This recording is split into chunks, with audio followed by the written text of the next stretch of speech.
Paramahamsa Parvatakarishya Astuta His Divine Grace A.C. Bhaktivedanta Swami Srila Prabhupada Ki Jai Ananta Koti Vaishnava Vrinda Ki Jai Namacharya Srila Haridas Thakur Ki Jai Premse Kaho Shri Krishna Chaitanya Prabhu Nityananda Shri Advaita Gadadhara Srivasadi Gaura Bhakta Vrinda Ki Jai Ganga Devi Ki Jai Yamuna Devi Ki Jai Bhakti Devi Tulsi Devi Maharani Ki Jai.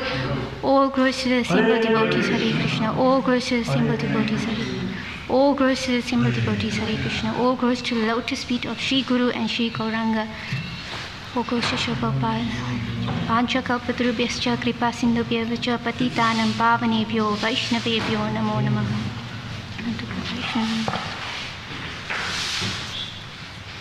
So, Hare Krishna, good morning everyone. So welcome to the Srimad Bhagavatam class.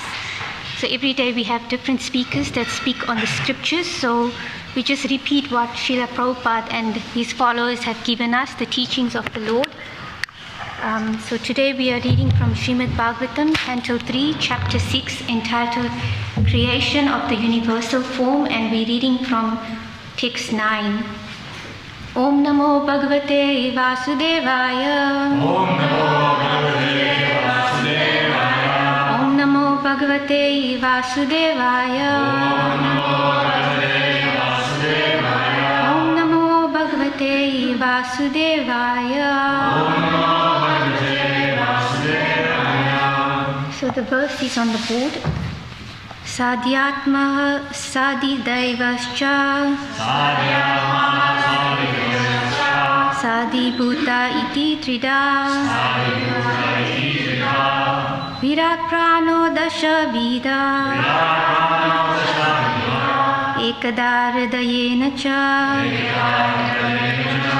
Sadhyatma sadidevascha Sadibhuta iti trida Virat prano dasha vida Ekada hridayena cha. We'll repeat word for word. Sa adhyatmaha, the body and mind, with all the senses.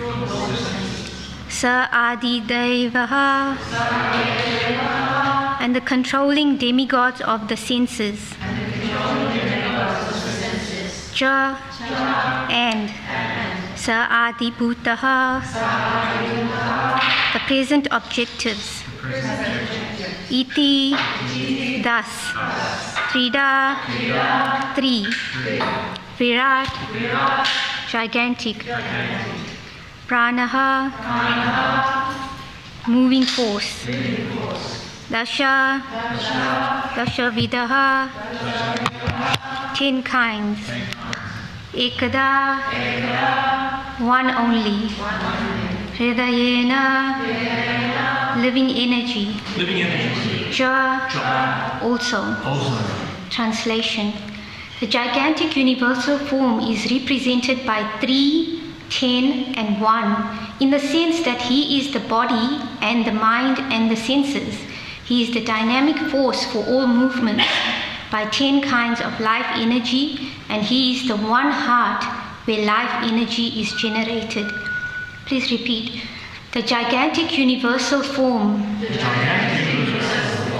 is represented by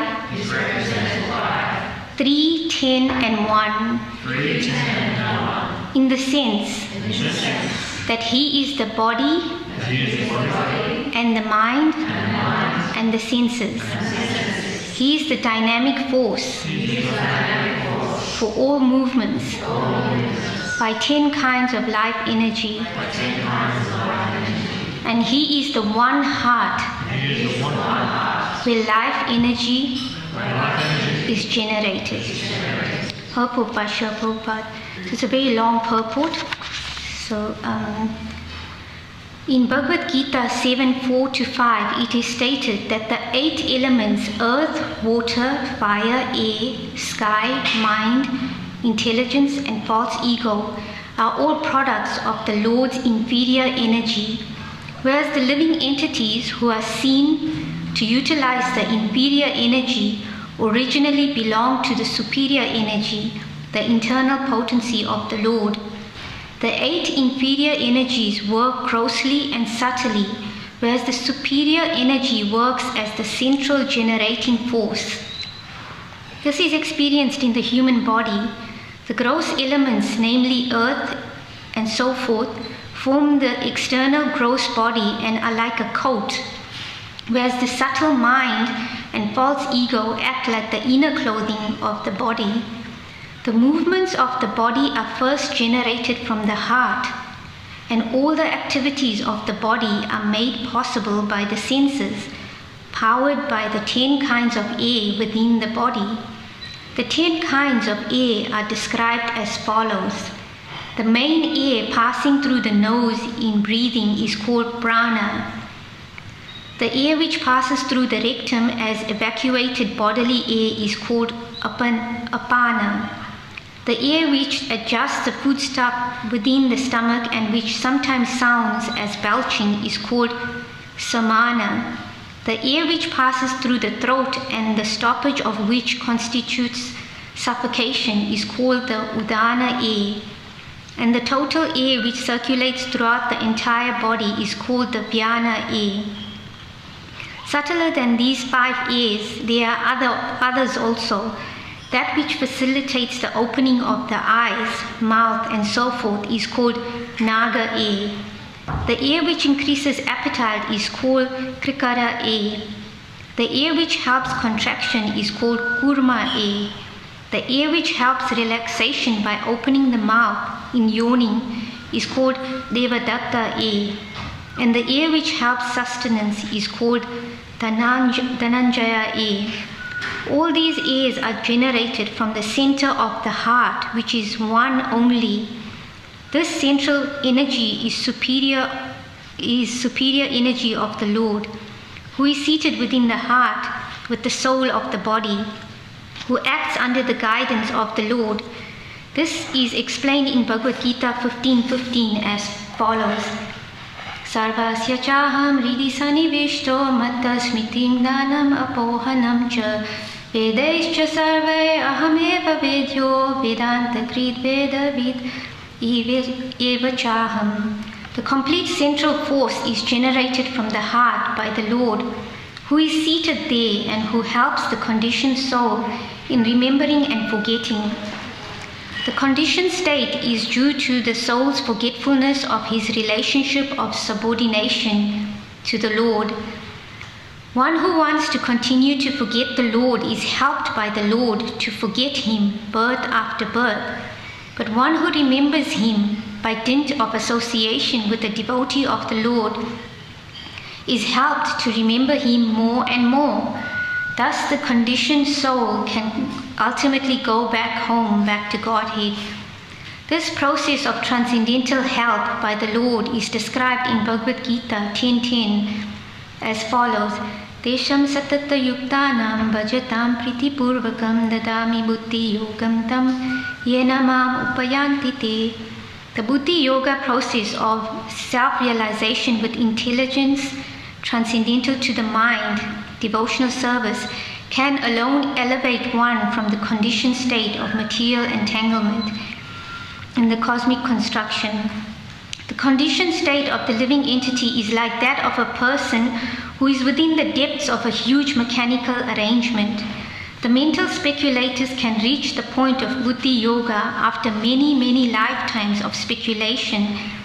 But the intelligent person who begins from the platform of intelligence above the mind makes rapid progress in self-realization. Because the buddhi yoga process entails no fear of deterioration or retrogression at any time, it is the guaranteed path of self-realization as confirmed in Bhagavad Gita 2:40.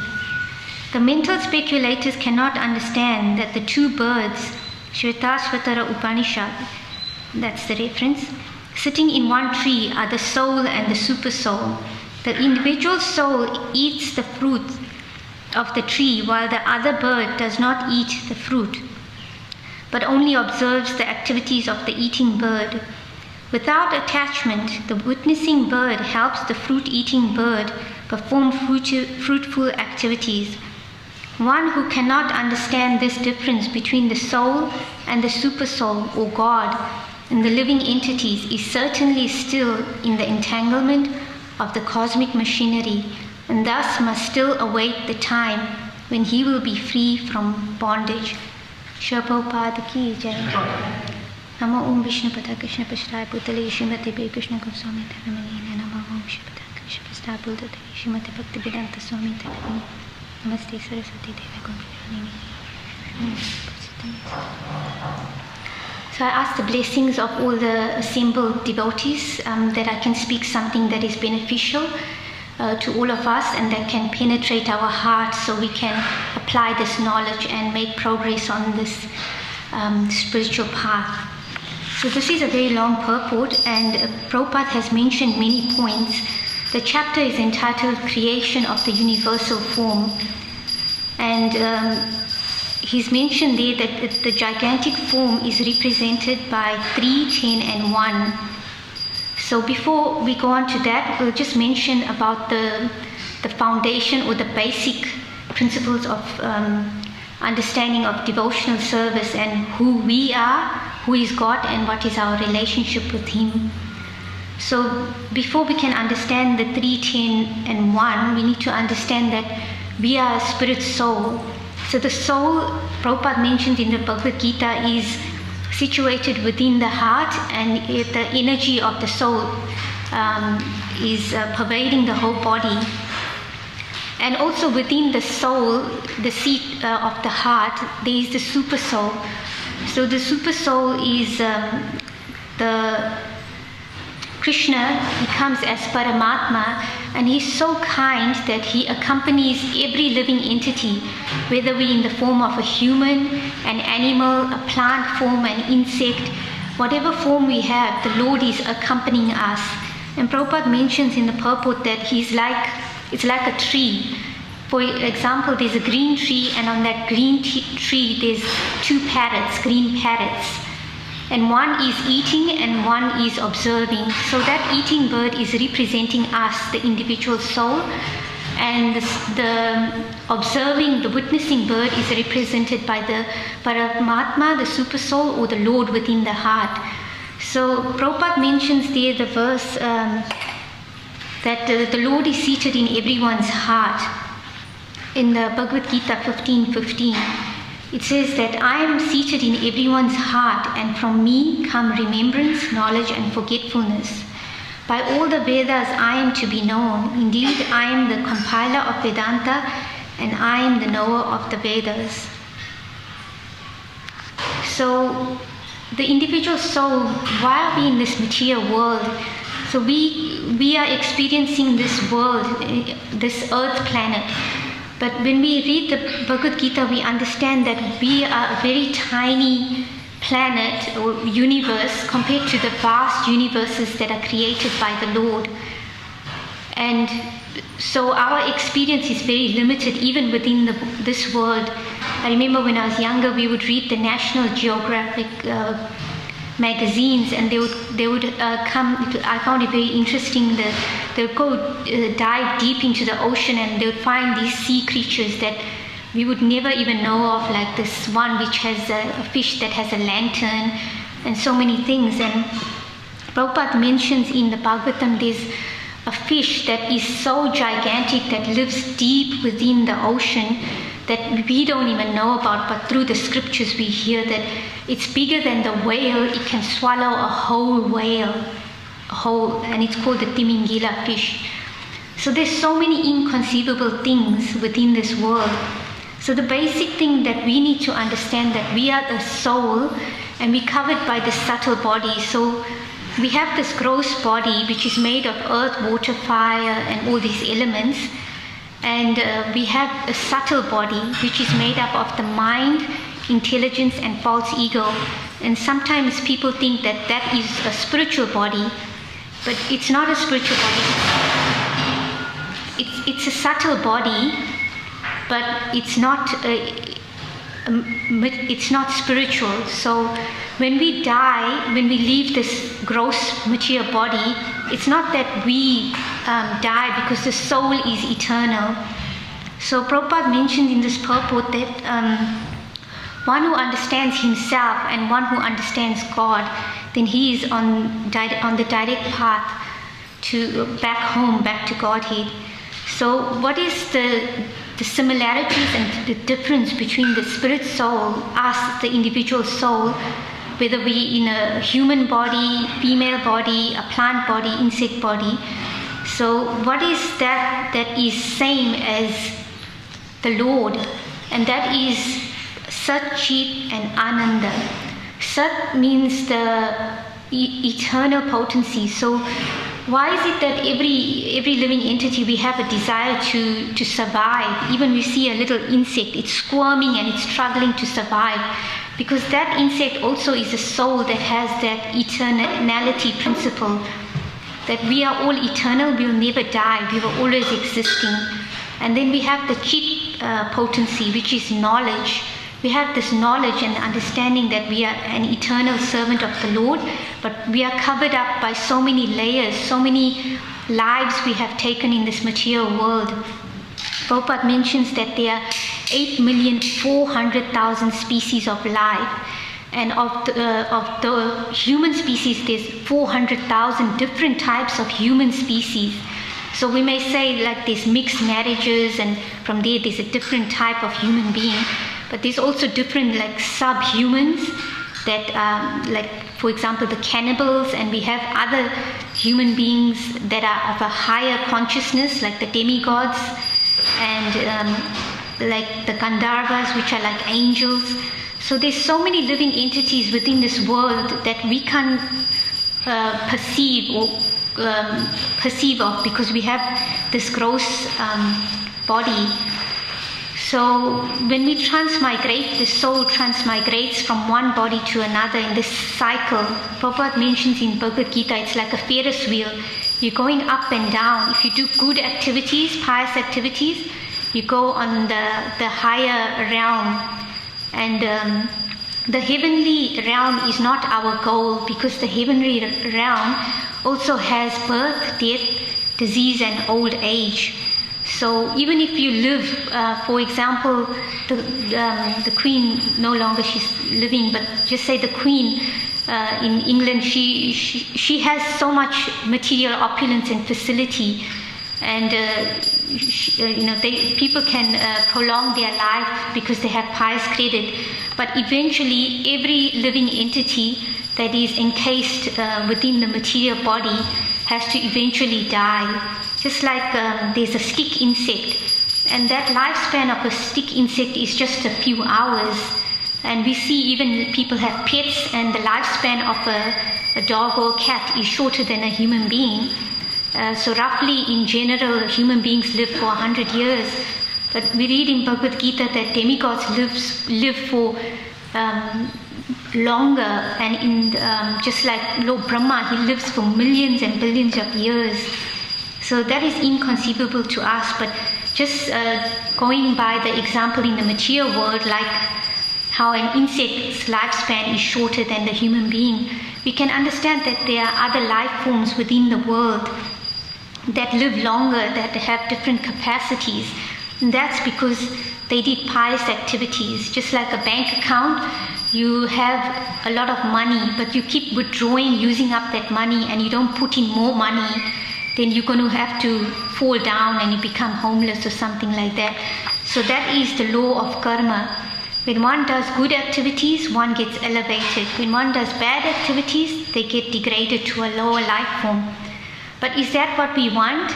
Do we want to accumulate so much money and then enjoy, and then we don't know what our next destination is in the next life? So that's why it's not that we neglect our material duties and whatever our nature is in the material world, but we understand that our higher purpose is to understand who am I, who is God, and what is my relationship with Him. And our goal is to come out of this material world and go back to Krishna, where we can continue our loving devotional service, and where we won't experience birth, death, disease, and old age. We'll live eternally and blissfully in association with Krishna and his devotees. So it's just like, and then the difference between us and the Super Soul or Lord Krishna is that we are very minute. So we all have this Satchit Ananda, this blissful, eternal, and knowledge nature. But it's just Prabhupada gives the example like a gold mine, a piece of gold earring, like I have a gold earring. That's also gold, and it has the same potency as the gold mine, but it's just a small quantity of the gold, whereas the gold mine is a huge quantity. So Krishna is compared to the gold mine. And also like the ocean, a drop of ocean water is salty. So we, the soul, is the nature of eternality, bliss and knowledge. But the ocean is vast, so we don't have the capacity of Krishna. And that's why we get covered over, and that's why we are in this material world. So now on this verse, Prabhupada mentions that the gigantic universal form is represented by 3, 10, and 1. So who can remember what the 3 was mentioned in the purport? Yes, thank you, Sophia. Yes, the body, mind, and the false ego. And then the 10, it was referring to the different movements of the body, the different airs within the body. Just like if we don't give out gas, everyone belches and everyone gives off air.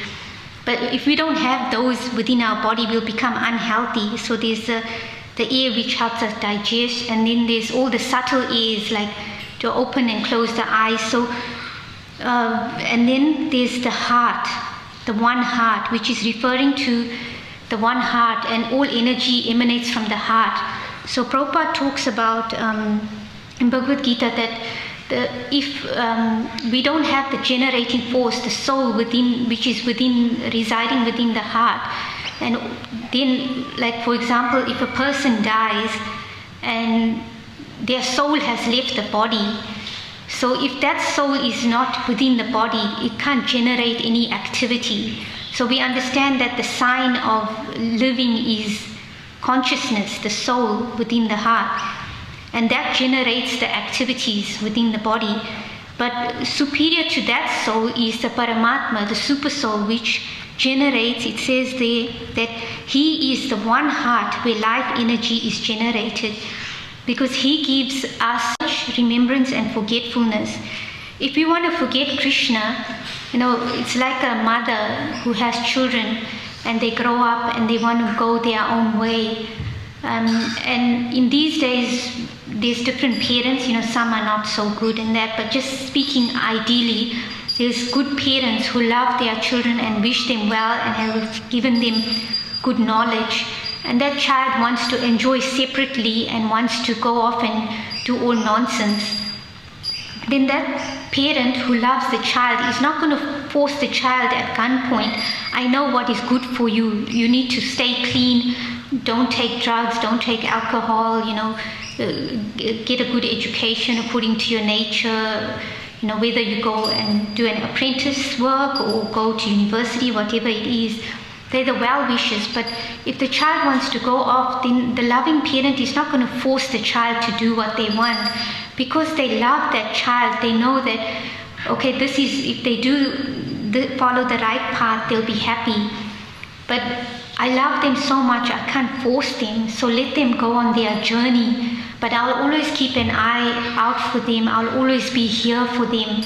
So Krishna's like that. He is the one heart. He is always accompanying us as the super soul within the heart. Even if we're in an insect body, even if we're in a worm in a stool, he's accompanying that worm that's in the stool to live in the material world.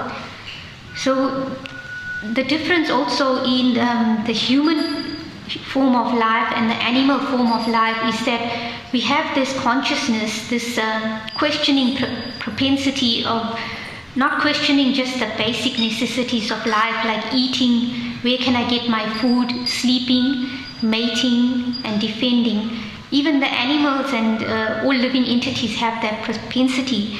But in the human form of life, we have this ability to inquire that who am I? What is my purpose in this world?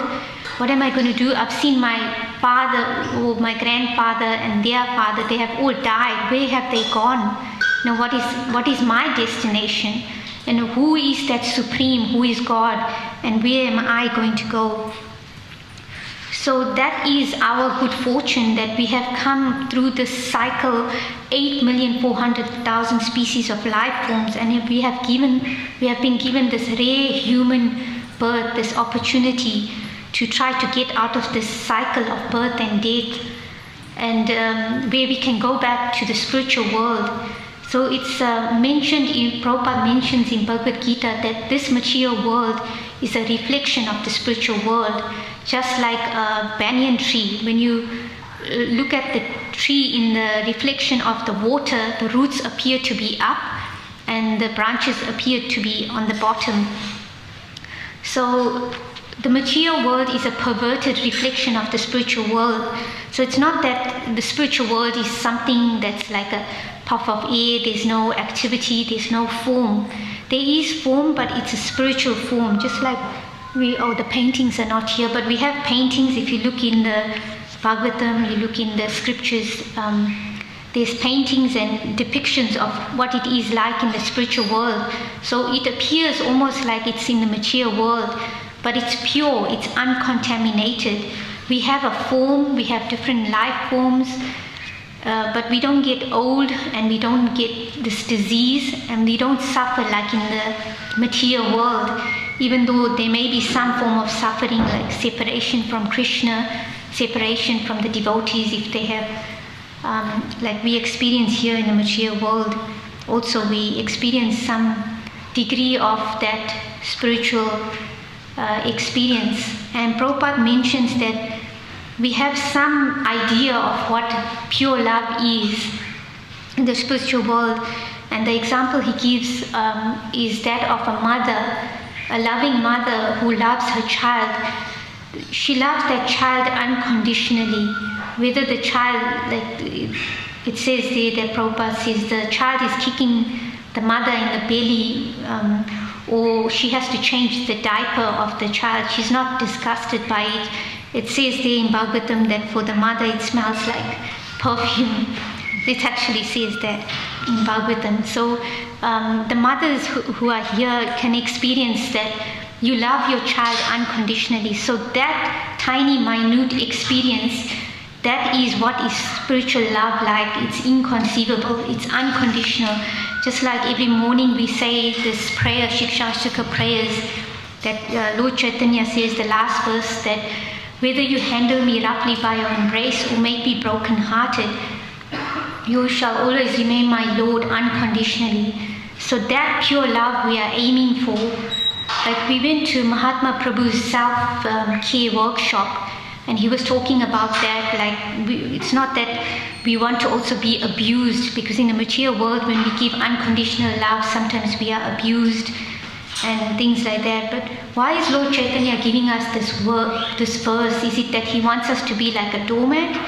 No, we need to understand it with spiritual vision through the guidance of the devotees, that this is our goal. Even though we've had so many bad experiences in the material world, so many lifetimes, but that doesn't mean that we throw out the baby with the dirty bath water. There's substance and there's essence, and there's a reason why these scriptures are telling us that is because we have this highest goal, that God is so loving. He doesn't want us to suffer. It's not that he wants us to keep suffering and hellfire and damnation. No, it says that Krishna is waiting for us. He's hankering for us to turn back to him and go back to him. But because he loves us, if we want to forget him, then he'll let us try to enjoy this material world, separately from him. But we want to go back home, back to Krishna, where we can enjoy blissfully, eternally serving him with love and devotion. So in Bhagavad Gita, it's in chapter 7, it talks about a knowledge of the Absolute. It talks about these verses which says that there is no truth. Krishna is telling Arjuna, there is no truth beyond him, and everything rests on him like pearls are strung on a string. So in this purport, Prabhupada mentions there all his different energies, the 3, 10 and the 1. So these are his supreme energetic, he's the supreme energetic person, and these are all his energies. And it says that he's creating, so even in chapter 10 of Bhagavad Gita, Opulence of the Absolute, it says there that we see everything that is amazing, beautiful, we see that as emanating from the Lord. Just like it says there that of sharks, aquatics, I am the shark. So of all these different things, he's giving example that he is that. So he's giving, by his mercy, he's giving us this knowledge that everything is part and parcel of him. There's nothing separate from him. Just like pearls are on a string, he is carrying everything. He's the energy of everything. And he is the supreme energetic, but he is separate from these inferior energies like the subtle body, the mind, intelligence, false ego, and the gross body. He is giving that these elements, but he is these are his inferior energy, and he's separate from them. And he has the superior energy, which is, we are the spirit soul, but we can be covered over by the material energy, or we can turn to the superior energy of the Lord. So Prabhupada gives the example in Bhagavad Gita chapter 9. He gives that the Lord is aloof from his energies, but it doesn't mean that he doesn't love us. It's just like the example is given like the high court judge, that he goes to the hearing and he gives sentence to the person, but it's not that he personally hates someone because they committed a crime.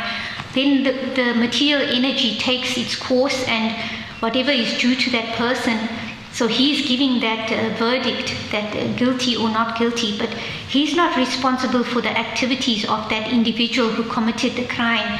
It's our responsibility of how we act, and that's why Krishna is the controller, but he doesn't take away that minute independence from us.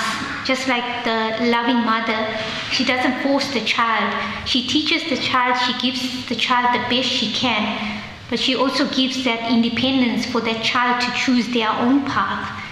So Krishna is like that. He loves us, and he wants us to go back to him, to get out of this material bondage. So in the last sentence, Prabhupada mentioned in this purport that if we choose to remain entangled in this cosmic machinery, this cosmic world, material world, then we still await the time when we will be free from this bondage. So there's an example that Prabhupada gives. It's like this person went to the saint and he says, let me go, I'm being held by this, I think he was holding onto a pillar. He said, I can't get free. But who's holding on to that tree or the pillar? It's us. We are holding on. We are our own shackles. We are chaining ourselves to the material world. And by cultivating this spiritual knowledge, of course we understand that everyone's on a different level of consciousness. But this process Prabhupada has given us in Bhagavad Gita, that it's a gradual process. So everyone, we have to build a foundation. Sometimes we see someone is much more ahead on the spiritual path.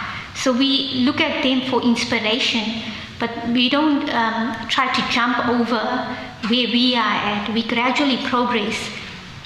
And when we build a strong foundation, when we go at our pace, but we keep the goal in mind and we are inspired by others, then we grow in a healthy way, and we progress in a healthy way. But if we look at someone, like this morning in the Namamrita, it was talking about envy. We all have this propensity within our heart of envy, but we can choose to, rather than be envious of someone, we choose to be inspired by someone so that we can progress, whether it's for any material objective or a spiritual objective. And that in that way also the super soul within the heart, he will guide us. And it says there that he reciprocates with us if we are sincere, even though there's so many external obstacles and factors, maybe everyone's against us or whatever it may be.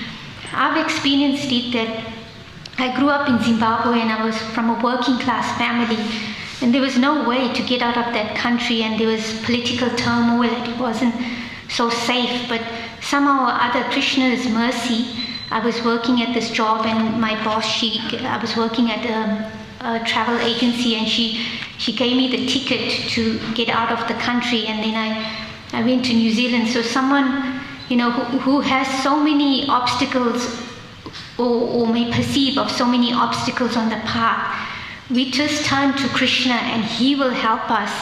No matter what obstacle we have, he's always there to help us and guide us.